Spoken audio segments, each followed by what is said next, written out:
औज़ुबिल्लाहिमिनश्शैतानिर्रजीम बिस्मिल्लाहिर्रहमानिर्रहीम। मेरे प्यारे भाइयों, दोस्तों और बुज़ुर्गों, अस्सलाम वालेकुम। मैं हूं आपका मेज़बान हकीम सिकंदर और आप देख रहे हैं हमारा यूट्यूब चैनल हकीम SHO। मेरे प्यारे भाइयों, दोस्तों, आज का नुस्खा मेरा दिमाग से रिलेटिव है। ये नुस्खा दिमाग को ताकत देता है। ये नुस्खा जिस्म के लिए खूब क़ुव्वत बख्शता है और साथ ही दिमागी ताकत और ताज़गी के लिए बहुत ही मुफीद है। ये नुस्खा तालिब इल्मों और दिमागी काम करने वालों को ये नुस्खा ज़रूर इस्तेमाल करना चाहिए और ऐसे दोस्त भाई जो बहुत दुबले पतले हैं उनके लिए भी ये नुस्खा बहुत ख़ास है। चलते हैं अपने नुस्खे की तरफ बग़ैर कोई टाइम ज़ाया किए। दिमागी ताकत का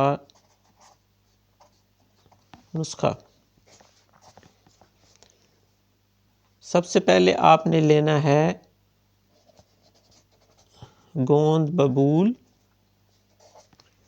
जिसे कीकर भी कहते हैं। ये गोंद आपने लेना है 1 पाव ले लें, इससे ज़्यादा भी ले सकते हैं।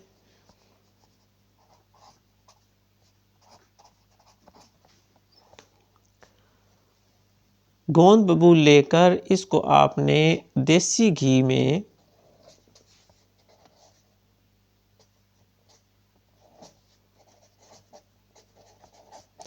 अच्छी तरह भूनें। मेरे दोस्तों, जब आप इसको भूनेंगे तो ये फूल जाएगा। थोड़ा सा देसी घी लेकर इसको कढ़ाई में डाल के आप इसको हल्का हल्का हिलाएंगे तो ये फूल जाएगा। जब ये फूल जाए तो इसको चूल्हे से उतार लें और जब ये ठंडा हो जाए तो इसको बारीक पाउडर बना लें। ठंडा होने पर बारीक पाउडर बना लें और इसके हम वज़न मिश्री जो है वो भी आप पाया लेके इसको भी बारीक करके इसमें शामिल कर दें। मिश्री इसमें शामिल करें। इसके बाद आपने मुनक्का लेना है। ऐसा मुनक्का जिसमें बीज ना हो, वो मुनक्का आपने 150 ग्राम लेना है। 150 ग्राम मुनक्का लेके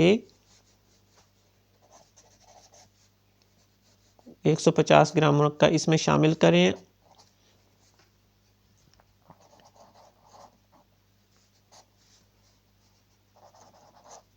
मुनक्का और इसके बाद 100 ग्राम बादाम ले लें।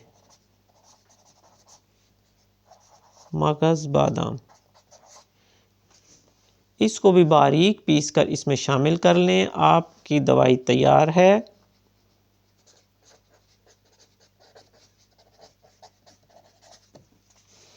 अब इसकी खुराक आपने किस तरह लेनी है। सुबह नाश्ते की सूरत में इसे 2 बड़े चम्मच यानी तकरीबन 20 से 25 ग्राम इस खुराक इसकी मिकदार लेकर वो आप सुबह खूब चबा चबा कर खाएं और साथ मीठा दूध हो जिसमें चीनी डली हो, घूंट घूंट करके पीते रहें। इसके बाद जब आपको खूब अच्छी तरह भूख लगे तभी खाना खाएं। इंशाअल्लाह इसके नुस्खे के इस्तेमाल से आपके दिमाग की आँखों की रोशनी जो है वो तेज़ हो जाएगी। आपका दिमाग जो है वो खुल जाएगा और दिमाग में खुश्की नहीं रहेगी और आप इससे बहुत फ़ायदा उठाएंगे। इसके साथ ही मैं अब इजाज़त चाहता हूँ। अपनी दुआओं में याद रखिएगा। अल्लाह हाफ़िज़।